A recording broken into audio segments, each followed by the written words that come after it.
Welcome to the Deadline studio. I'm Zach, one of the film reporters at Deadline, and I'm joined today by actor Vicky Krieps, who's in Cannes with her latest film, Love Me Tender.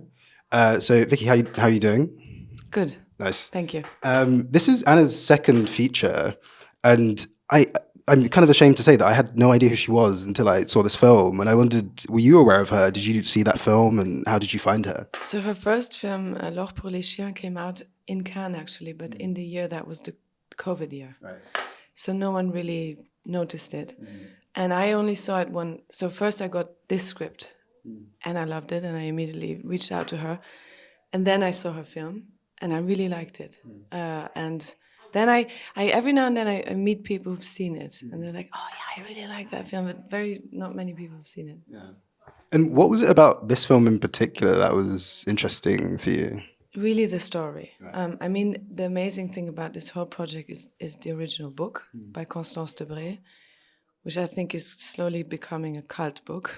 It's very strong, it's very small, quick to read, but so truthful. So what drew me to this project was the truth.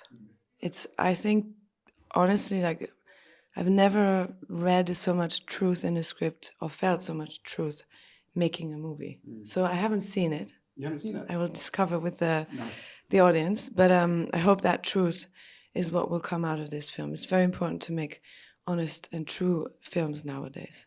Well, that's interesting that you say that, because when I finished this film, so I think when you're watching it, I think you're in for a surprise when you see it here in Cannes. I think it's great. But the thing I was sort of thinking about when I was looking through the films that you've done and the stories is that, like, first, you're working with a lot of like new, young, sort of vibrant voices. Firstly, I wondered why you've sort of made that choice to really work with these filmmakers, because I guess a lot of the films now are kind of like, you being attached to a film like this kind of gets it made, you know. Well, I think that's why I make them a lot too, because I know that will. I mean, I don't make a film that has a bad script, but if I find a project or that finds me and I feel this truth, you know, that someone is truly actually wanting to work with me, then I want to work with them. And I'm, you know, also happy to help them. But, you know, the truth is that it's mainly them who really see me in my work. I think it is in my work that I'm not interested in any superficial side of the job, but that I'm really there to do the work and to get messages across, or beauty or poetry or whatever. You know, it doesn't have to always be political, but it has to be real. And I think young directors see that, and that's why they send me a script. This is a sort of funny thing to say about a film, because films are people talk in films, but there's a lot of talking in this film, specifically for your character. Like, there's obviously the voiceover, but it's like a very dialogue-heavy film. So I wondered, how do you sort of approach something like that? Does that change the way that you work, and do you enjoy it? I mean, well, it's funny you say that, because that was, to me, the difficult part of that film, besides of all the other things that were not easy to do. But the talking, especially in France, it's very important to them. It's not important to me. I don't believe in the precision of language. I think we speak much more with everything else than with words. I also believe in the film. And of course we need the words, but what will get the word across is everything else than saying the right word, right? So I had a lot of not fights, but discussions about this with the director, because she wanted it to be precise. And especially my character, just wanted to tear the language apart. Because language is also how we capture people. This is how we enslave people, actually. We use language to create distance, to say you're a different social class. Oh, did you hear the way he talks? He doesn't even know how to say this and this. And, you know, people always have used language to create these borders, really. And it's something that makes me so angry.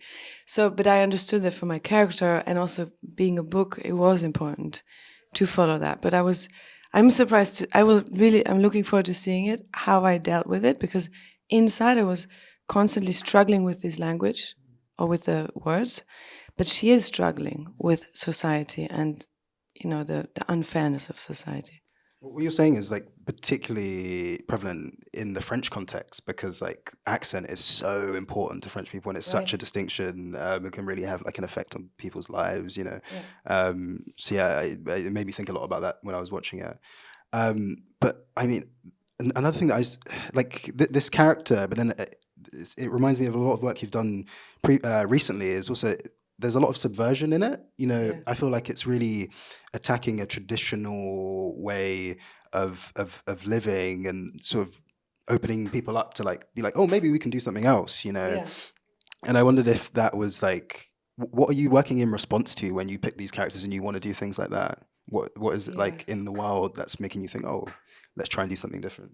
I think, I don't know if that's the reason I became an actor, but something I remember from a young age is this feeling of, what are we doing here? Like, what is all of this? Like, all these, like in this case, it's machines, but otherwise it's people and traditions and rules and, oh, I sit like this and I look like that and you like, since I was a child, I was like, what is this theater and why are we doing this, And I never got an answer. And so I think it became my work to question that all the time. And every character of mine is in a way trying to get free. She's always, until now, there's only she's, who knows? But they're always trying to get free in their way, in out of their world, whatever they're stuck in. And I also believe that there's one of the most beautiful messages art, not only film, can give to people is like, you are allowed to step out of whatever you're in. You actually can do that. You have one life, it's one video game, it's one run, but you can do it. You can walk, you can go left, you can stop, you can go there, you can. Wonderful. Vicky, thanks for joining us. Thank you.